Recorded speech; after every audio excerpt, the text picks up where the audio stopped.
Yes. Thank you for answering my questions. My name is Joy. Hi, Joy. And it's an answer to prayer to be here. So here they are. 3 real quick questions, Okay. a little complicated. How do I know if I am saved if I have blasphemous thoughts? Should I be taking communion if I am not sure if I am saved? If I am not chosen, would I even care about being saved? Really good questions, Joy. You have a wonderful name, but sometimes it's hard to live up to, isn't it? I mean, how would you like to be named Joy and have to always be assumed to be possessing all of that? I can hear the cry of your heart, Joy. I want to make it as simple as I can. The fact that you are asking these questions is evidence of the work of God in your heart. It is evidence of your desire for Him and for salvation and to know Him. That is evident there. The fact that you would stand up in front of all of us and unbear your heart in such a sweet and honest way is evidence of the hunger of your heart to know Him, and I think that's what you're essentially saying. The way you know that you are saved is by your desire. Do you desire to know God? Yes. Do you desire that He would know you and love you? Yes.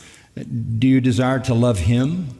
Yes. Do you desire to honor Him? Yes. Do you desire to obey His word? I do, but I can't do it on my own strength. Well, of course not. Join the club. And that's why we're all here. This is the same with all of us. It's all of grace, isn't it? It's all of grace.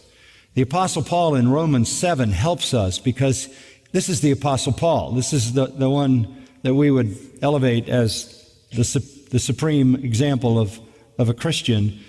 And he says, he calls himself a wretched man because he says, I do what I don't want to do and I don't do what I want to do. He said, there is a principle in me that loves the law of God, but I see another principle in me warring against the principle of my mind, and it's the principle of my flesh, and it causes me to do the very opposite of the things I want to do. And he says, oh, wretched man that I am, who will deliver me from the body of this death? And that's a very interesting illustration. One of the ways that murderers were punished in the ancient world was that the victim that they had murdered was strapped to their body, and eventually the decay from the corpse would destroy them. Paul feels, even though he's a believer, that he's got the dead body of his sinful nature still tied to him. So what you're saying to me is essentially the same cry that came out of the noblest of all Christians. And that very cry is evidence of the work of God in your heart, that you desire to know God, to be loved by God, to love God, to honor God, to obey God, and that you know you can't is a statement of a genuine believer, because you recognize that you aren't everything you should be, and you are utterly dependent upon God Himself and upon the Holy Spirit. That's true of your salvation. You can't save yourself and you can't sanctify yourself. So you're where all honest Christians live. You're saying, I'm not what I want to be, but I know what I want to be. I'm not what I ought to be, but I know what I ought to be. It's about direction. It's about affection. It's about love. And we've talked about that recently when Jesus was restoring Peter.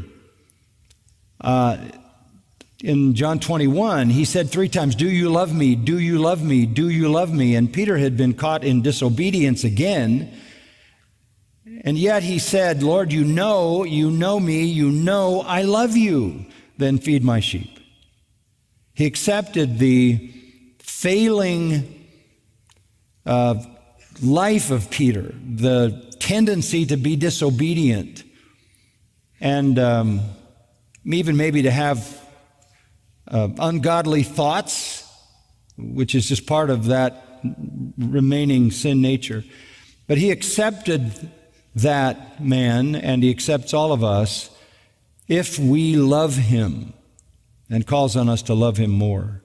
So you don't want to evaluate the character of your salvation by your failures. You want to assess the genuineness of your salvation by your desires, by what you love, what you long for, what you want.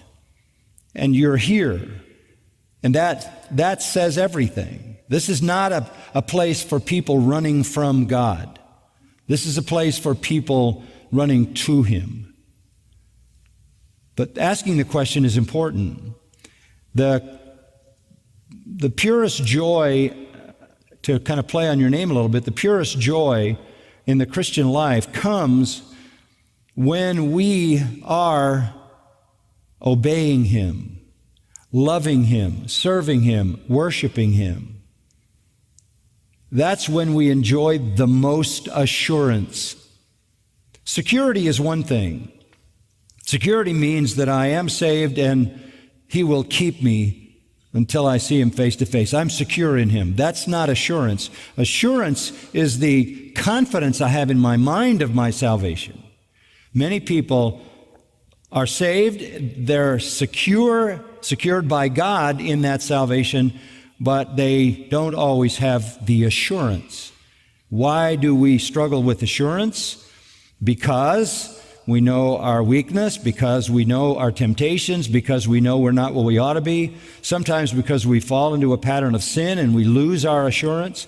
Sometimes because perhaps we have been taught wrongly that you might do something that cause you to lose your salvation, and that generates a certain amount of fear.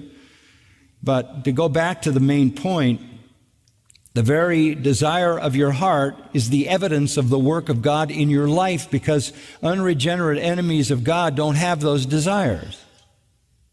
Okay? Does that help? Thank you. Thank you, Joy.